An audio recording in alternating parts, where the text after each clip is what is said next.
বিচারক হওয়ার জন্য যেই জ্ঞান দরকার, যোগ্যতা দরকার, সব আল্লাহ আপনাকে দিয়েছে। এরপরেও কেন আপনি জুলুম সহ্য করলেন, কিন্তু দায়িত্ব নিলেন না? ইমাম আবু হানিফা বলেন, শোনো, আমি যেই দায়িত্ব নেই ওই দায়িত্বর ব্যাপারে আল্লাহ কিয়ামতে জিজ্ঞাসা করবে না। আমি যেই দায়িত্ব নেই নাই সেই দায়িত্বের ব্যাপারে আল্লাহ কিয়ামতে আমাকে জিজ্ঞাসা করবে না।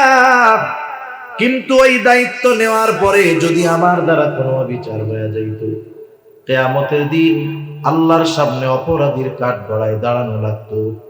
ইমাম আবু হানিফার ওই হাদিস ভালো মতো জানা আছে, আবু দাউদের হাদিস। নবীজি বলেন, আমাদের কাউকে যখন কোনো দায়িত্ব দেওয়া হয়, ওই দায়িত্বের সে যদি সুচ পরিমাণ খেয়ানত করে, সুচ পরিমাণ, নবীজি বলেন কিয়ামতের দিন তাকে খেয়ানতের বোঝা নিয়ে আল্লাহর সামনে উপস্থিত হতে হবে। সেই জন্য যে কোনো দায়িত্বের ব্যাপারে সচেতন থাকার দরকার, কারণ দায়িত্ব আমানত, সাথে সাথে শরীয়তের বিধি বিধান আমানত। আল্লাহ তাআলা বলেন, ইন্না আরাদনাল আমানাতা আলাস সামাওয়াতি ওয়াল আরদি ওয়াল জিবাল ফাআবাইনা আন ইয়াহমিলনাহা ওয়া আশফাকনা মিনহা ওয়া হামালাহাল ইনসান। আল্লাহ তাআলা বলেন, আমি এই আমানত আসমানের কাছে, জমিনের কাছে, পর্বতের কাছে পেশ করলাম। তারা প্রচন্ড ভীত সন্ত্রস্ত হয়ে গেল, এই আমানত তারা বহন করলো না। ওয়া হামালাহাল ইনসান, মানুষ এই আমানত বহন করলো। মুফাসসিরিনে কেরাম বলেন, কি সেই আমানত? কোন কোন মুফাসসির বলেন সেই আমানত হলো কোরআন, কোন কোন মুফাসসির বলেন সেই আমানত হলো শরীয়তের বিধিবিধান। একই কথা, কারণ মুমিনের বিধিবিধান হলো কোরআন, কোরআনই হলো মুমিনের সংবিধান। ঠিক কিনা বলেন? এই জন্য আল্লাহ তাআলার সব আদেশ নিষেধ এগুলো আমানত। আদেশ নামাজ পড়তে হবে, আদেশটা কার? আর একটু জোরে বলেন না, কার? কেউ যদি নামাজ না পড়ে, এক নম্বরে আদেশ অমান্য করে আল্লাহর। আল্লাহর আদেশ অমান্য করলে খেয়ানত হয়। সাথে সাথে যেইটার আদেশ ছিল সেই নামাজ আদায় না করার কারণে আলাদা গুনাহ আছে না নাই? আল্লাহ তাআলা নিষেধ করছে, বান্দা সুদ খায়ও না। সুদ যদি খায়, এক নম্বরে আল্লাহ তাআলার নিষেধ অমান্য করা হয়। এই নিষেধটা হলো আমানত। আবার সুদ খাওয়ার কারণে আলাদা গুনাহ আছে না নাই? এই জন্য শরীয়তের সকল বিধিবিধান আমানত। আমার আপনার জানমাল এটাও আমানত। আল্লাহ তাআলা বলেন, ইন্নাল্লাহা আশতারা মিনাল মুমিনিনা আনফুসাহুম ওয়া আমওয়ালাহুম বিআন্না লাহুমুল জান্নাহ। আল্লাহ তাআলা বলেন, নিশ্চয় আল্লাহ তাআলা মুমিনের জানমাল জান্নাতের বিনিময়ে কিনে নিয়েছেন। কিনবেন এমনটা বলেন নাই, কিনে নিয়েছেন। কেনা বেচা হয়ে গেছে। তবে মালিকানা, কেনা বেচা হয়ে গেলে মালিকানা কি থাকে নাকি? থাকে না। একটা উদাহরণ দিলে বুঝতে সহজ হবে। কষ্ট হইতেছে নাকি আপনাদের? তাকবীর দেন, নারায়ে তাকবীর, নারায়ে তাকবীর। এখন আপনারা যদি রাত 1টা পর্যন্ত থাকেন, আমি তো থাকবো না, আর অল্প কিছু সময় আপনাদের কষ্ট দিব। মনে করেন একজন আল্লাহর বান্দা ফজরের নামাজ পড়ে হাঁটতে বেরোচ্ছে, কিছু দূর হাঁটছে, ওই রাস্তার মোড়ের কাছে গিয়ে দেখে এক আল্লাহর বান্দা একেবারে কচি কদু নিয়ে বসে আছে। কদু চিনেন তো? আপনাদের এলাকায় পাওয়া যায়। এটাকে আপনাদের কদু বলে না লাউ বলে? কদু বলে, কদু। এখন যারা একটু দিনদার প্রকৃতির মানুষ, এরা জানে নবীজির পছন্দের এক তরকারি হইল কদু। এই কদুর অনেক উপকারিতা আছে। যাদের হার্টের সমস্যা, কোলেস্ট্রলের সমস্যা, কোলেস্ট্রল থেকে অনেক রোগ হয়, এই যে ব্রেন স্ট্রোক, হার্ট স্ট্রোক, এগুলো রক্তে শর্করা, চর্বি জমার কারণে হয়। এই কদু যদি খায় তাহলে এর দ্বারা অনেক উপকার হয়। অনেকের হাই প্রেশার আছে, ব্লাড প্রেশার হাই, উচ্চ রক্তচাপ, এই কদু এটারে নিয়ন্ত্রণ করে। অনেক উপকার আছে এর মধ্যে। নবীজির প্রিয় এক তরকারি ছিল। উপকার যত থাক, আমরা খাবো কেন? নবীজির পছন্দের তরকারি, এই জন্য। ঠিক কিনা বলেন? তাইলে সুন্নাত হবে আর উপকার গুলো ফাও পাওয়া যাবে। ফ্রি পাওয়া যাবে। এখন উনি কদু দেখছে, একেবারে জালি কদু, ওনার পছন্দ হয়েছে দেখা ফজরের নামাজ পড়ে হাঁটতে বের হয়েছে, পকেটে টাকা নাই, তবে কদুর মালিকের সাথে পরিচয় আছে। এখন জিজ্ঞাসা করতেছে কদুর দাম কত? বলে চাচা আপনি নিলেন 50 টাকা। কয় টাকা? 50 টাকা। মুরব্বী বলতেছে ঠিক আছে, আমি তোমার কদুটা কিনলাম, তবে টাকাটা আমি 1 ঘন্টা পরে দিব। তুমি আসো 1 ঘন্টা? বলে আমি 1.5 ঘন্টা এই জায়গায় আছি। তাহলে আমি কদুটা কিনলাম, এটা তোমার কাছে এখন থাক, আমি টাকাটা 1 ঘন্টা পরে দিব। চাচা এবার চলে গেছে। এখন বলেন তো, কদুওয়ালার কাছে কদু আছে, চাচার পকেটে কদুওয়ালার টাকা আছে, যতই কদুটা কদুওয়ালার কাছে থাক, কিন্তু কদুর মালিকানা কি আছে? 1 ঘন্টার চুক্তি এখানে। এখন যদি 1 ঘন্টা আগে কেউ আইসা ওরে পাম মারে যে 50 টাকা না রে, চাচা তোরে ঠগাইছে, আমি তোরে 80 টাকা দিব না, দিয়া দে। বলেন তো 80 টাকা পাইয়া ওর বেচার অধিকার আছে নাকি? নাই, কারণ ওই কদুর উপরেই তো মালিকানা ওর নাই। এখন দেখেন, যেহেতু জিনিস তার কাছে আছে কিন্তু জিনিস ব্যবহারের অনুমতি নাই, কেন? কারণ এখন ওইটা ওর কাছে আমানত আছে। কি আছে বলেন? আমানত আছে। আল্লাহ তাআলা জান আর মাল কিনে নিয়েছেন জান্নাতের বিনিময়ে। জান্নাত আল্লাহ তাআলার কাছে আছে, আমার জানমাল আমার কাছে আছে। কদুওয়ালার কদু বেচার যেমন কোনো অধিকার নাই, আমার আপনারও জানমাল ব্যবহার করার কোনো বাস্তবে অধিকার নাই, কারণ আমানতের জিনিস ব্যবহার করা যায় না। কিন্তু আল্লাহ তাআলা বান্দাকে সুযোগ দিয়া দিলেন, ও আমার গোলাম, আমার এই আমানত জানমাল আমি তোমাকে ব্যবহার করার অনুমতি দিলাম। এখন এই আমানত হইয়া গেল নিয়ামত, তবে একটা শর্তে বান্দা, এই জানমাল গোনার কাজে ব্যয় করতে পারবা না। তুমি নিজে খাও, অপররে খাওয়াও, কোনো অসুবিধা নেই।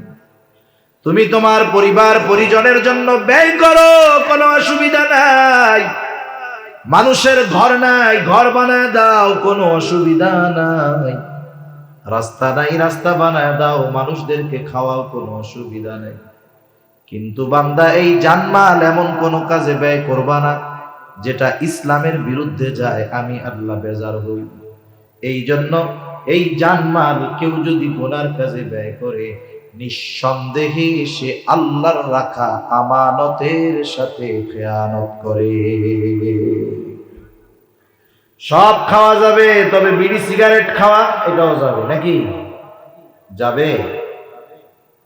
বলে না যাবে, খাওয়া যাবে না।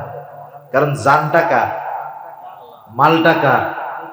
আমরা কত খারাপ লোক, আমরা আল্লাহর দেওয়া মাল দিয়া আল্লাহর দেওয়া জানের ক্ষতি করি। বিড়ি সিগারেট খেলে উপকার হয় নাকি, না ক্ষতি হয়? বিড়ি সিগারেট, আমাদের দেশে যত খাবার আছে, জুস আছে না, জুস প্যাকেটে লেখা থাকে 100% আমের জুস, কিন্তু খোঁজ নিয়ে দেখেন ওর মধ্যে 5% আম নাই, 90% মিষ্টি পচা কুমড়া, কিন্তু লেখছে কি 100% আমের জুস। অধিকাংশ প্যাকেটজাত যেই খাবার আছে ওর গায়ে যে উপকারের কথা বা লেখা থাকে, এগুলো সব মিথ্যা কথা। একটা জিনিসের প্যাকেটে খালি সত্য কথা লেখা থাকে, সেটা হলো সিগারেটের প্যাকেট। এই জায়গায় সত্যই মিথ্যা কথা লেখে না, একবারে সত্য কথা লেখে। মনে করেন এক সিগারেটের দাম ছিল 2 টাকা, প্যাকেটের গায়ে লেখা কি ধূমপান স্বাস্থ্যের জন্য ক্ষতিকর। এখন সরকারের কিন্তু মনিটরিং সেল আছে, সারা দেশের মধ্যে খোঁজ খবর রাখে কোন জিনিসের বেচা কেনা বেশি হয়। দেখে মানুষজন ভাত চাল ডাল তরকারি না খাইলেও বিড়ি সিগারেট মাশাআল্লাহ খুব ভালো মতো খায়। সরকার এখন ওইটার উপরে ট্যাক্স বাড়ায় দিবে, ফ্যাক্টরি কোম্পানির উপরে ট্যাক্স দিবে। কোম্পানি তো আর বাপের বাড়ি থেকে দিবে না, পাবলিকের পকেট থেকে নিয়ে দিবে। এখন মনে করেন একই জিনিসের কোয়ালিটি এক, উপকার এক, যদি মার্কেটে দাম বাড়ায় দেয়, আপনারা জিজ্ঞাসা করবেন না যে মিয়া দাম বাড়াইলা তাইলে এর পরিমাণ বাড়বে নাইলে এর উপকার বাড়বে, ঠিক কিনা বলেন? এখন ওরাও চিন্তা করছে ধূমপান স্বাস্থ্যের জন্য ক্ষতিকর 2 টাকা, এখন যদি দাম বাড়াই, ফজিলত তো বাড়ায় লিখতে হবে। এবার লেখছে ধূমপান ফুসফুসে ক্যান্সার হয়, দাম দিছে 6 টাকা। ওরা চিন্তা করছে মানুষ খায় না, না খায় আল্লাহ জানে। এবার তাকায় দেখে আগের চাইতে এখন আরো মানুষ বেশি করে কিনে খেতেছে। এটা ওই যে সরকারের মনিটরিং সেল দেখে যে আরে এটা তো বেচা কেনা বাড়ছে, আবার ট্যাক্স লাগা। এইবার লেখছে 10 টাকা না 12 টাকা দাম, লেখছে ধূমপানে ক্যান্সার হয়। ফজিলত বাড়তেছে না কমতেছে? দামও বাড়তেছে, ফজিলতও বাড়তেছে। দেখে ওই 6 টাকার জিনিস, ওই সিগারেট এখন 10 টাকা দিয়ে প্রতিযোগিতা দিয়ে খাইতেছে। সরকার আবার দাম বাড়াইছে। ওরা চিন্তা করে কি লিখবো বুঝি না, তো ক্যান্সারও লিখে ফেলাইলাম, এখন তো ফজিলত আর কি বাড়ানো যায়। এবার দেখবেন সিগারেটের প্যাকেটে লেখা আছে ধূমপান মৃত্যু ঘটায়, লেখা আছে না? লেখা আছে। যারা খায় এরা বুঝবে, যারা না খায় তারা দেখে থাকবে। স্পষ্ট লেখা, ধূমপান মৃত্যু ঘটায়। 2 টাকার জিনিস হয়েছে 18 টাকা। এখন যদি সরকার দাম বাড়ায়, কোম্পানি বিপদে পড়ে যাবে। এরপরে কি ক্ষতি লাগবে আমারে বলেন তো? মৃত্যু পর্যন্ত তো পৌঁছায়া দিছে। এরপরে লাগবে যে ধূমপান জাহান্নামে নেয়, দাম দিবে 40 টাকা, পাবলিক জাহান্নামে যাওয়ার জন্য ওইটা 40 টাকা দিয়ে কিনে খাবে। মনে রাখবেন, কোন ব্যক্তি তার দেহের ক্ষতি নিজে করার অধিকার রাখে না, কারণ এই দেহের মালিককে। সেজন্য আল্লাহ রাব্বুল আলামিন বলেন, ওয়ালা তাকতুলু আনফুসাকুম, তুমি নিজেকে নিজে হত্যা কইরো না। এই জানমাল যদি কেউ এমন কাজে ব্যয় করে যাতে মালের ক্ষতি হয়, মালের অপচয় হয়, জানের ক্ষতি হয়, হিসাব আল্লাহর কাছে দিতে হবে। সেই জন্য জানমালটাও আমানত, সন্তান সন্ততিও আমানত, সাথে সাথে এই অঙ্গ প্রত্যঙ্গ গুলাও আমানত। অঙ্গ প্রত্যঙ্গের খেয়ানত কেমনে হয়? গুনাহ করলে অঙ্গ প্রত্যঙ্গের খেয়ানত হয়। 10-15 মিনিট কষ্ট হবে না তো? চোখ দিয়ে গুনাহ করলে চোখের খেয়ানত হয়, জবান দিয়ে বকা দিলে জবানের খেয়ানত হয়, হাত দিয়ে গুনাহ করলে হাতের খেয়ানত হয়, পা দিয়ে গুনাহ করলে পায়ের খেয়ানত হয়, অন্তর দিয়ে যদি কেউ পাপ চিন্তা করে অন্তরের খেয়ানত হয়। এই জন্য আল্লাহ তাআলাও বলেন, ইয়ালামু খাইনাতাল আয়ুন ওয়া মা তুফিস সুদূর। আল্লাহ তাআলা জানে তোমরা চোখের কি খেয়ানত করো, অন্তরের মধ্যে কোন জিনিসটা লুকায় রাখো, আল্লাহ তাআলা জানে। এই বিষয়গুলো যদি আমরা একটু স্মরণ রেখে আমলে পরিণত করতে পারি, বুকে হাত দিয়ে বলা যাবে, শপথ করে বলা যাবে, ওই মুমিনটা প্রকৃত আমানতদার মুমিন হয়ে যাবে। তাহলে আল্লাহ তাআলার আদেশ ছিল 2টা। 1 নাম্বার আমানতদার হও, 2 নাম্বার ওয়াইদা হাকামতুম বাইনান নাস আন তাহকুমু বিল আদল, তোমরা যখন মানুষের মধ্যে বিচার আচার করবা, ন্যায় বিচার করবা। আমাদের অঞ্চলগুলোতে গ্রাম্য সালিশ হয়, আপনাদের অঞ্চলে হয় নাকি? গ্রাম্য সালিশ হয়, গ্রামের মাতুব্বরেরা বসে, বড় বড় মানুষেরা বসে। অনেক সময় এমন হয়, জালেমকে বলে, তুই তো অপরাধী, যদি 5 লাখ আমাদের এই প্যানেলে ঘুষ দেশ, তাইলে তোরে পবিত্র প্রমাণ কইরা দিব। জালেমের কাছ থেকে ঘুষ খায়, অপর পাশ দিয়া মাজলুম রে বলে, শোন 5 লাখ জরিমানা আদায় কইরা দিব, কিন্তু 3 লাখ হইল আমাগো। বলেন তো এমন বিচারক সমাজের মধ্যে আছে না নাই?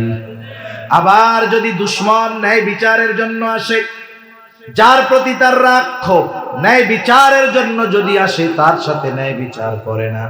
কিন্তু আল্লাহ তাআলা জানায় দেন, ও গোলাম, তুমি যখন বিচারকের আসনে বসবা, বিচার করবা, কারো প্রতি যদি বিদ্বেষ থাকে, শত্রুতাও থাকে, খবরদার এই কারণে তুমি অবিচার করবা না। শত্রুর প্রতিও ন্যায় বিচার করো। আল্লাহ তাআলা বলেন, ওয়ালা ইয়াজরিমান্নাকুম শানাআনু কওমিন আলা আল্লা তা'দিলু ই'দিলু হুয়া আকরাবু লিত্তাকওয়া, কোন কওমের সম্প্রদায়ের প্রতি বিদ্বেষ বশত তোমরা তাদের উপরে অবিচার করবা না, ন্যায় বিচার করো। আমি ন্যায় বিচারের 2-3টা উপমা আপনাদের খেদমতে পেশ করে আলোচনা শেষ করব।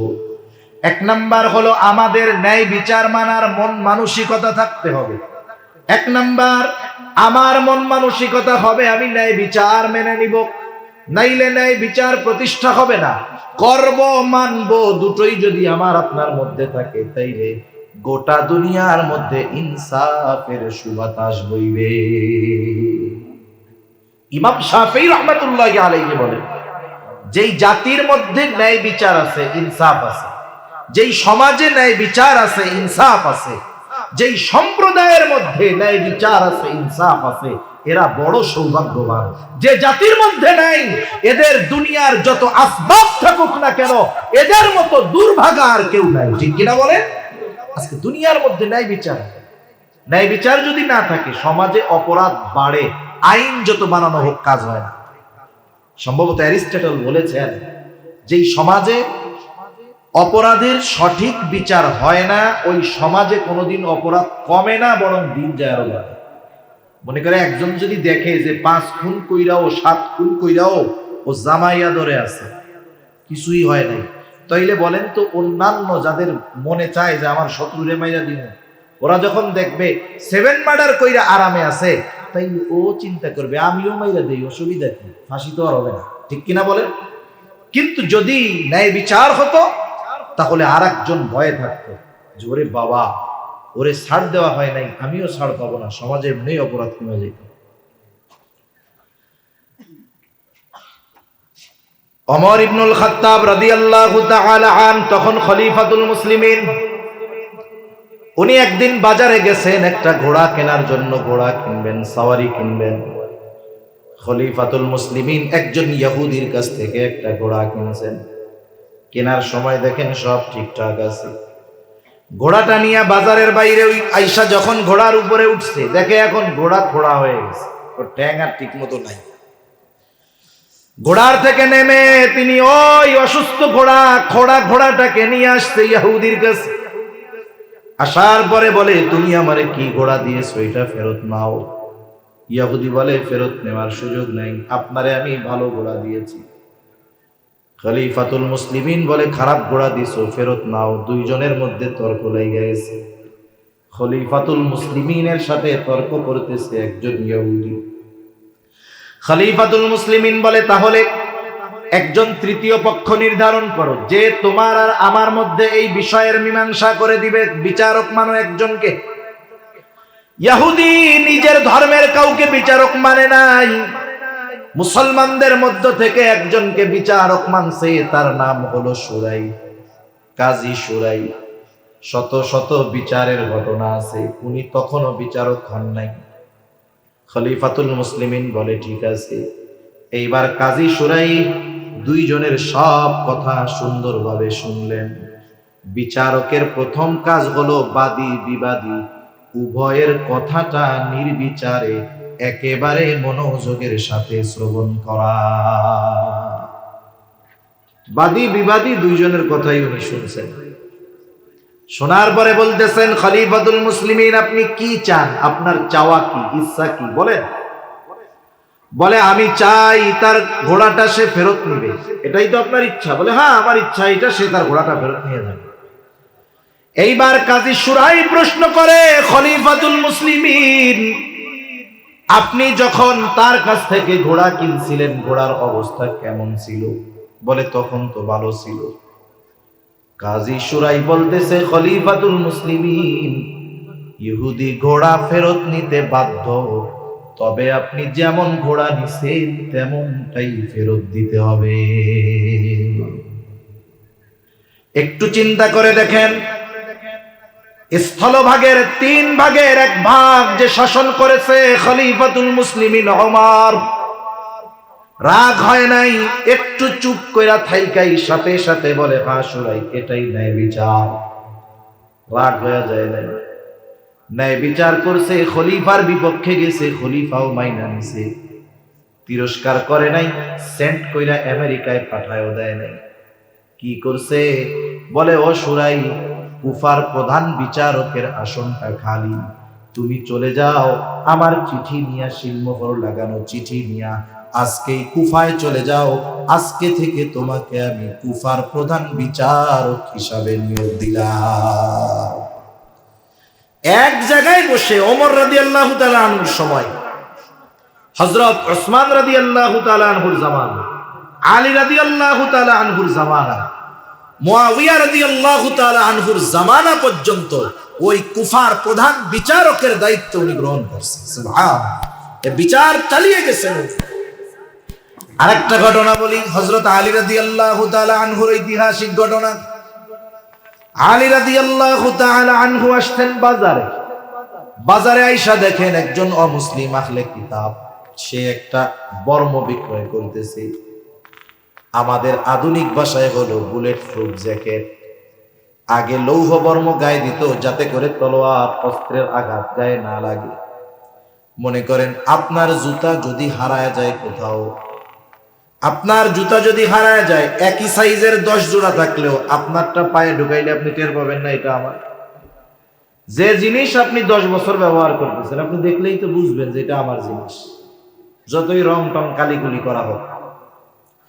হযরত আলী রাদিয়াল্লাহু তাআলা আনহু দেখলেন এই তো আমার লৌহ বর্ম যেটা কয়েকদিন আগে হারায় গেছিল। তিনি গিয়া ধরছে, এই বেটা এই লৌহ বর্ম তুমি পাইলা কোথায়? এটা তো আমার। ও বলে না আমার। খলিফা বলে আমার, ও বলে আমার। দুইজনের এই বিচার চলে গেল কুফার দরবারে, কুফার বিচারকের দরবারে। কাজী শুরাই তখন হলো বিচারক। দুইজনে গিয়ে কাজী শুরাইয়ের কাছে নিজেদের কথা খুলে বলল। দুইজনেই দাবি করে আমার, কিন্তু মালটা আছে ইহুদির কাছে। তাহলে এইবার খলিফাতুল মুসলিমিনের এই দাবির পক্ষে সাক্ষী লাগবে। কাজী শুরাই বলে, খলিফাতুল মুসলিমিন এই লৌহ বর্ম যে আপনার, এই ব্যাপারে আপনার কোনো সাক্ষী আছে নাকি? ঐতিহাসিকদের থেকে দুই ধরনের কথা পাওয়া যায়। একটা হলো তিনি বললেন হ্যাঁ আছে। কে? বলে আমার ছেলে আর আমার গোলাম। কাজী শুরাই বলতেছে হবে না, এই ব্যাপারে আপনার পক্ষে আপনার সন্তান আর আপনার গোলামের সাক্ষ্য গ্রহণ করা হবে না। আর এক বর্ণনায় আসছে উনি হাসি দিয়া বলছে না আমার কোনো সাক্ষী নাই। রায় পেয়ে গেছে, ইহুদি লৌহ বর্ম নিয়ে রওনা হয়ে গেছে। এইবার দুইজন অন্য বিষয়ে কথা বলতেছে, খলিফাতুল মুসলিমিন আর কাজী শুরাই। ইহুদি কিছু দূর যাওয়ার পর চিন্তা করে, আহারে এই বিচারক চাইলে খলিফার পক্ষে রায় দিয়ে দিতে পারতো, কিন্তু দেখো রায়টা যুক্তি অনুসারে আমার পক্ষেই আসছে, এই জন্য দিছে। অথচ বর্মের মালিক হলো খলিফাতুল মুসলিমিন। অমুসলিম লোকটা আবার ফেরত আসছে। কি ব্যাপার, কি হইছে? বলতেছে এই লৌহ বর্মটা খলিফাতুল মুসলিমিনের। উনি একদিন ঘোড়ায় চড়ে দ্রুততার সাথে কোথায় জানি যাচ্ছিলেন, পেছন দিক থেকে পড়ে গেছে, উনি টের পায় নাই। এইটা ওনার, আমি ফেরত দিতে আসলাম। আর ওই অমুসলিম এই ন্যায় বিচারের উত্তম দৃষ্টান্ত দেখে সাথে সাথে ঈমান এনে মুসলমান হয়ে গেছে। সর্বশেষ উপমা হাদিসের মধ্যে আসছে, নবীজি সাল্লাল্লাহু আলাইহি ওয়াসাল্লামের দরবারে একজন মহিলা চুরি করছে, তার হাত কাটা হবে। এই বিচার নবীজির দরবারে হবে। কুরাইশ বংশের 3টা শাখা ছিল, সর্বশ্রেষ্ঠ শাখা কুরাইশ বংশের হাশেমি গোত্র, কুরাইশ বংশের মাখজুম গোত্র, কুরাইশ বংশের উমাইয়া গোত্র। কুরাইশ বংশের একটা শাখা হাশেমি, এটা দুনিয়ার সর্বশ্রেষ্ঠ গোত্র। সিরাতে খাতামুল আম্বিয়ার মধ্যে আছে, জিবরাইল আলাইহিস সালাম বলেন আমি গোটা দুনিয়া সফর করছি, কোথাও কুরাইশ বংশের হাশেমি গোত্রের মতো সম্মানজনক গোত্র আমি আর দুনিয়ার কোথাও দেখি নাই। ওই গোত্রেই আসছে আমার আপনার নবী মুহাম্মদুর রাসূলুল্লাহ সাল্লাল্লাহু আলাইহি ওয়াসাল্লাম। ওই কুরাইশ বংশের আরেক শাখা হাশেম মাখজুম গোত্রের মহিলা হাত চুরি করছে, হাত কাটা হবে। সাহাবায়ে কেরাম তো নবীকে ভালোবাসতেন, নবীর বংশকে ভালোবাসতেন, নবীর বংশের মানুষগুলোকেও ভালোবাসতেন। ওরা চিন্তা করতেছে কুরাইশ বংশের শাখা মাখজুম গোত্র, এই গোত্রের মহিলা যদি একজনের চুরির অপরাধে হাত কাটা হয়, ইসলাম বিদ্বেষীরা, মুনাফিকরা, ইহুদিরা বলবে দেখ নবীর বংশের লোক চুরি কইরা হাত কাটা গেছে। বলে না এরকম? এক সময় এক বংশের একজন অপরাধ করে, অনেক সময় খোসা মেয়েরা বলে ও তুমি তো এই সূরার গোষ্ঠীর লোক। এরকম বলে কি বলে না? এটা কখনোই ঠিক না। ব্যক্তি অপরাধ করছে, এটা তার সাথে সম্পৃক্ত। কিন্তু সাহাবায়ে কেরাম মুহাব্বতে চিন্তা করে কি করা যায়।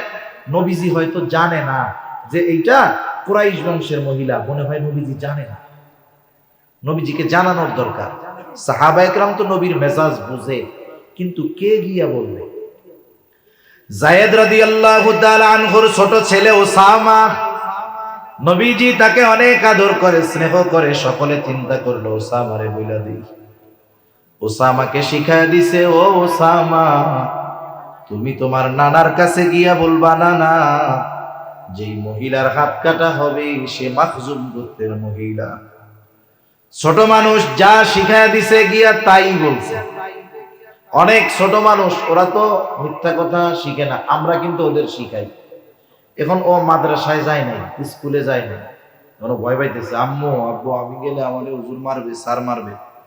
বাচ্চারে শিখাই যে তুই যাই বলবি যে আমার পেটে ব্যথা হয়েছিল, যা। এখন ছেলে গেছে, বলতেছে কি ব্যাপার তুমি আসো নাই কেন? বলে হুজুর আমার পেটে ব্যথা হয়েছিল। হুজুরও চালাক, তোমার যে পেটে ব্যথা হয়েছে কইছে কেডা? কয় আমার আম্মু বলছে আমার পেটে ব্যথা হয়েছে। আমরা এরকম ছোট ছোট বাচ্চাদের মিথ্যা কথা শিখাই অনেক সময়। সাহাবায়ে কেরাম শিখাইছে খবরটা নবীজির কাছে জানানোর জন্য, যে ইনি মাখজুম গোত্রের মহিলা। ছোট বাচ্চা যা বলছে নবীজির কাছে গিয়া তাই বলছে। নবীজি হুজরার ভিতরে ছিলেন, সাথে সাথে নবীজি বের হয়ে আসছেন, চেহারায় রাগান্বিত ভাব। নবীজি বলতেছে, তোমরা কি আমাকে এমন বিষয়ের জন্য সুপারিশ করতেছ যেই বিষয়ের শাস্তি কার্যকর করার আদেশ দিয়েছেন আল্লাহ? বর্ণনাকারী বলেন, এবার নবীজি একটা খুতবা দিলেন, বলতেছে, শোনো, তোমাদের পূর্বে আল্লাহ তাআলা অনেক কওমকে ধ্বংস করে দিয়েছে এই কারণে যে তাদের মধ্যে যখন কোন শরীফ বংশের মানুষ, উচ্চ বংশের মানুষ চুরির অপরাধে আটক হইত, তাকে নির্দ্বিধায় ছেড়ে দেওয়া হতো। ওই যে বংশীয় মানুষ শাস্তি দেওয়া হতো না, ছেড়ে দেওয়া হতো। আবার একই অপরাধে যদি কোনো দুর্বল মানুষকে আটক করা হতো, তাহলে ওই শাস্তি তার উপরে কার্যকর করা হতো। জামানাটাও এইরকম, যদি অপরাধী টাকাওয়ালা হয়, সম্পদওয়ালা হয়, সসম্মানে মুক্তি দিয়ে দেওয়া হয়। একই অপরাধ যদি দরিদ্র মানুষ করে, এই পিঁপড়া হত্যা অপরাধেও ফাঁসি দিয়ে দেওয়া হয়। ঠিক কিনা বলেন? গোটা দুনিয়ার অবস্থা এরকম। আমরা তো দেখি, খবর জানি, 7 খুন কইরা, মার্ডার খুন কইরা জেলখানার মধ্যে বাবুর মতো আছে। আরে হত্যা ক্রসফায়ারের সেঞ্চুরি পূরণ করেও জেলখানায় আরামে আছে। কিন্তু এদেশের উলামায়ে কেরাম দ্বীনের কথা বলে, ইমানের কথা বলে, হকের পক্ষে কথা বলে জেলখানার সেলের মধ্যে কুদে কুদে মরতেছে। ঠিক কিনা বলেন? ধুকে ধুকে জীবনটা ক্ষয় হচ্ছে। বুঝতে হবে জামানার অবস্থা এইরকম। নবীজি বলেন, শুধুমাত্র এই অবিচারের কারণে আল্লাহ তাআলা তোমাদের আগে অনেক সম্প্রদায়কে ধ্বংস করে দিয়েছে।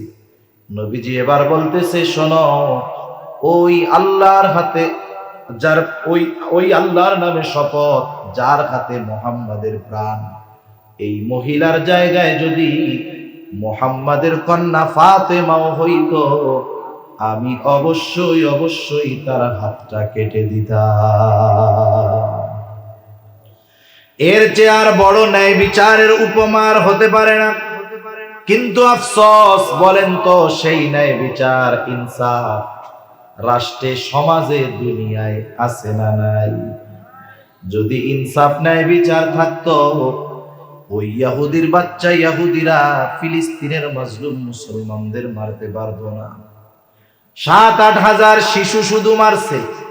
যদি ন্যায় বিচার থাকতো, বাস্তবে মানবাধিকার থাকতো, তাইলে ইহুদিদের অস্তিত্ব এই দুনিয়ার মধ্যে থাকতো না।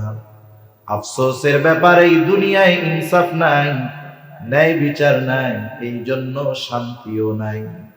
আল্লাহ তাআলা এই দুই বিষয়ের ওয়াজ করেন, ইন্নাল্লাহা ইয়া'মুরুকুম আন তুআদ্দুল আমানাতি ইলা আহলিহা وإذا حكمتم بين الناس أن تحكموا بالعدل এক নাম্বার ইয়ামুরুকুম আন তুআদ্দুল আমানাতি ইলা আহলিহা ওয়া ইযা হাকামতুম বাইনান নাসি আন তাহকুমু বিল আদল ইন্নাল্লাহা নি'ম্মা ইয়া'iদুকুম বিহি নিশ্চয়ই আল্লাহ কতই না সুন্দর ওয়াজ তোমাদেরকে করলেন।